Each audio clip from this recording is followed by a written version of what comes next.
Good morning. Welcome back to the Mountain Morning Show. I'm joined by the Executive Director of formerly Friends of Animals Utah, Kathleen Toth. Welcome to the show. Thank you. Nice to have you here. Thank you. Been?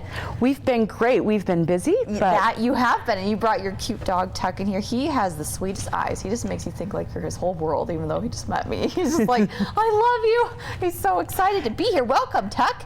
Nice to have a show from Friends of Animals. He's like listening to me. That's great. Absolutely. He understands every word you say. I bet he does.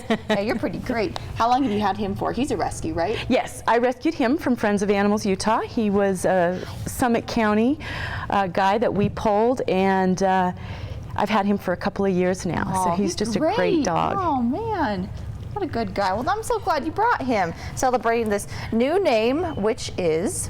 Well, our new name is Nuzzles & Co. All right.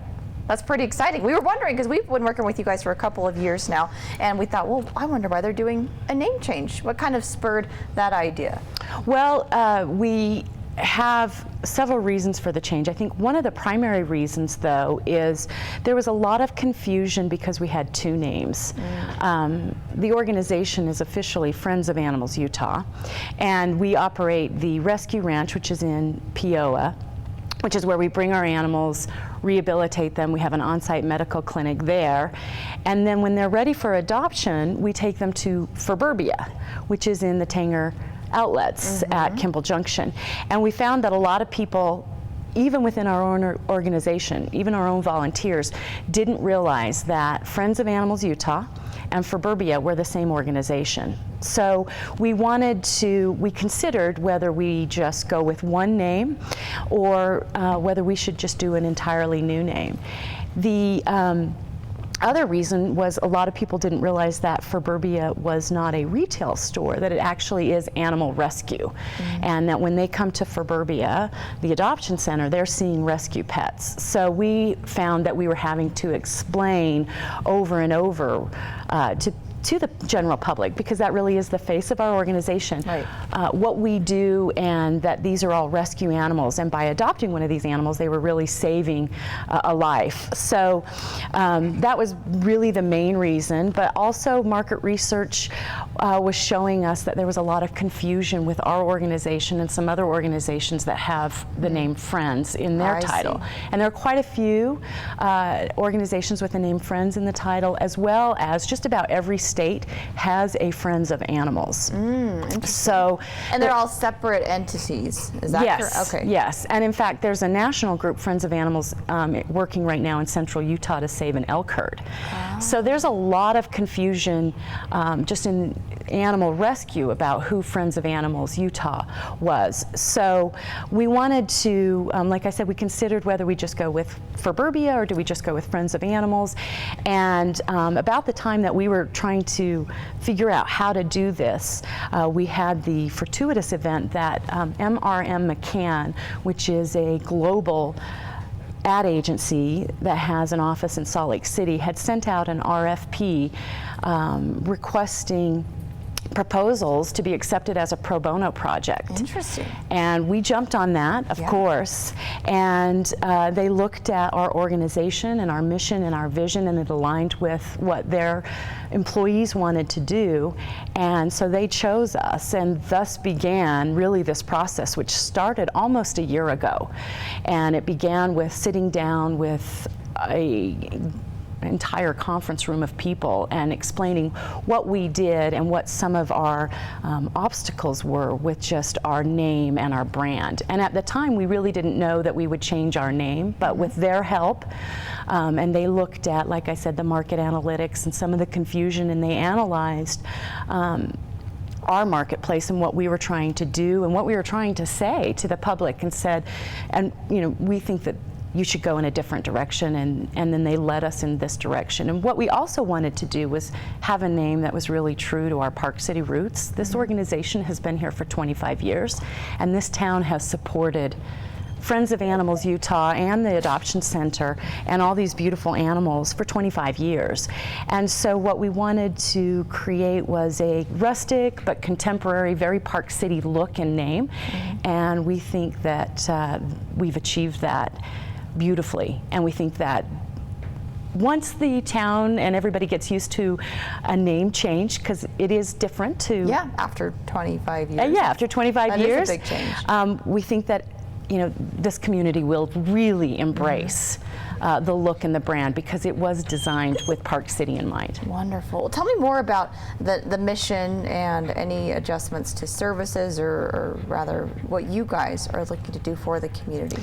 Well, importantly, I mean, we're the same great organization that's been saving lives, and our mission is still to rescue cats and dogs from city and county shelters where their lives are at risk, bring them back to our rescue ranch, where we provide them with a lot of love and a lot of care, and then provide them, when they're ready, take them to our adoption center and have them meet the public and find their forever families. That mission hasn't changed.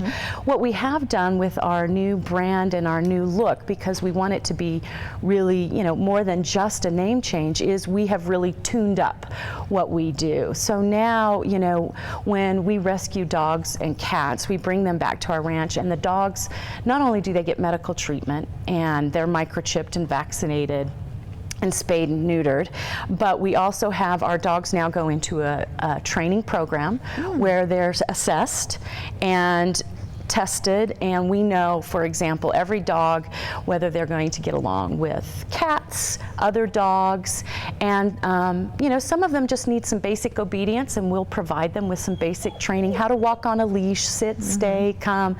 Other dogs, because they've had a little bumpier ride, will have a more extensive individualized training plan, but importantly, we've really tuned that up. And then for our cats, they also have bumpy rides as well, and some of them can be quite shy and a little bit shut down. And so before they go to the adoption center, we like to socialize them. So we have a kitty socialization program, and the cats, learn how to play with other cats, eat with other cats, get along with people. And so once they're socialized and feeling a little more comfortable, then we can take them to the adoption center.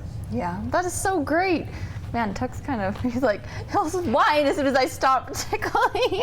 You're silly. He either wants to run or you can pet him. It's your choice. Oh, I love it. But I love how you mentioned that, now Nuzzles and Co., such a big part of the Park City community. And I don't know if you know, but so my co-host Joe, he adopted a little dog from you guys, as did a member of my family, and I foster for you guys as well. And so you really do so much, and so many people, I think, are a part of what you're doing. We love our pets so much. Yes, our we dogs do. And our cats, we care about them deeply, and so happy, I think, to hear these changes. It makes sense now in light of what you've said, because I think maybe people were like, oh, well, why would they change it? But it makes perfect sense given that explanation. And it is very important to note, too, as Kathleen mentioned, that all of the resources and monies that are donated to them, that did not go towards the brand change. As you said, you were part of a pro bono project, which I think is very important to make note of. Yes, because this is a very expensive endeavor, and frankly, changing the name of an organization is not something I think